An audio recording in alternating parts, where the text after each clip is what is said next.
Todd Liles here with Service Excellence Training. Have you ever wondered what is it that gets someone to say yes versus no? What is it that's pulling that yes-no lever in the mind of your client? You should be wondering this because if you know the answer to this question, you're going to be more likely to be able to get your client to make a decision and to take action. And if you don't know the answer to this question, then you're going to be more likely to get your client to make a decision not to take action. This topic came up this morning in a client training session. We were discussing exactly this. What is it that he needs to know to get his client to basically get off the fence and to move forward?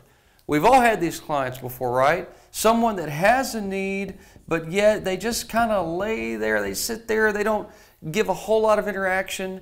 Some people have called these people cold fish. It's like they're perfectly emotionless. They're devoid of any energy. All right, so I'm going to talk to you about what does it take to get the client to say yes, what does it take to get the client to say no, but ideally to get them out of this neutral position and to at least do something. So this is what you need to know. Biology has dictated that the things that pull the levers in our head are emotions.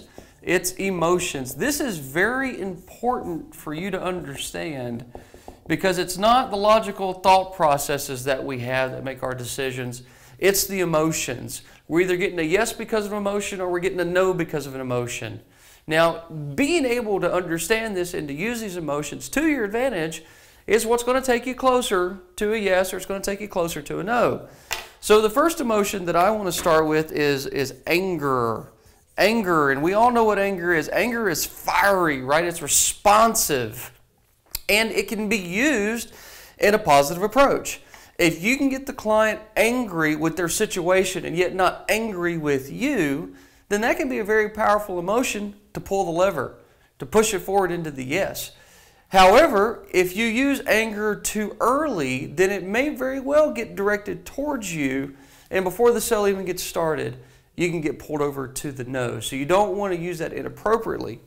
The other one here is joy, or happiness, if you will, which is also a very powerful emotion. Although I'm going to suggest to you that when it comes to the buying situation of something like a new heating and air conditioning system, plumbing system, what have you, you're probably going to find that people are going to be looking for that joy after the fact. It's probably not going to be joy that's going to move a lot of the clients towards you. Now, don't take that the wrong way. You need to get good at that. You need to be able to push the lever to yes. You need to be able to demonstrate the value and the benefits of your company. But that joy is probably going to come opposite of one of these other emotions.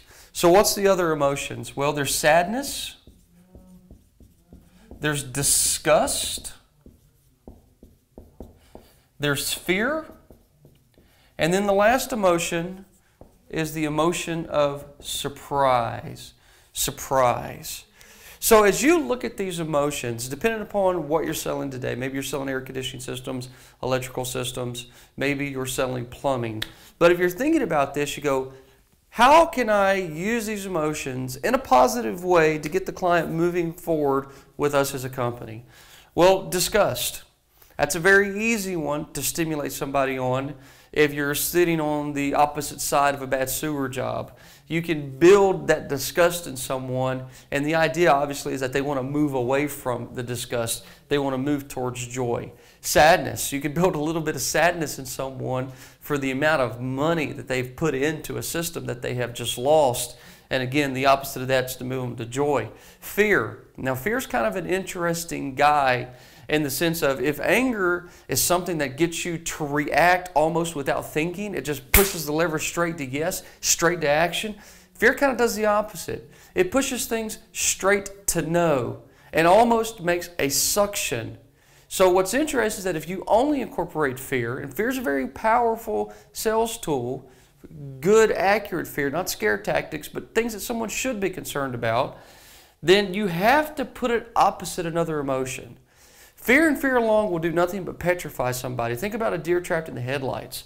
Fear, the opposite side of emotion, will send you quicker to a decision. Fear, the opposite side of sadness, quicker to a decision. Joy or anger, quicker to a decision. So here's what I'd share with you. When you are selling to your homeowner, You have got to find something that they can get passionate about. And you've got to be looking for those opportunities. What is it about their current situation that can get them a little bit angry about what's going on in a sense that makes them take action? What is it about their situation that can make them joyful for when they take this action? What is it that they should be a little bit sad about? Where have they not had action before in the past and it's caused them some type of pain? What is it about the current situation that's disgusting? And what are the legitimate things, don't make stuff up, but what are the legitimate things that they should be fearful of that are potentially unsafe, that potentially are going to cause harm, that they should take action on? You incorporate emotion into your selling process and you will begin to see that lever flip more often than not. You'll get more yeses, you'll get more no's when you want the no's, you'll get more yeses when you want the yeses. Now you got to master this, and all I would say to you, for those of you that are sitting here perhaps in a little anger, you don't like this message, or maybe you're disgusted by this message, I'm telling you to get someone emotional so they make a decision. Let me share with you, don't hate the messenger, don't be angry at me. I didn't create our brains to work the way we did. God did, biology did, right? It works the way it works for a reason. And if you can't stimulate the emotion in someone, you will have them sitting in neutral, sitting in procrastination, not even a no, not even a yes, just sitting in this middle of do nothing. I say to you, you have to learn to get emotions moving to your benefit, which is also to the benefit of the client. This is Todd Liles. I want you to learn how to do this. I want you to practice this. I want you to put it to use. And when you do, let me know about it. See you in one of our Press Play training series.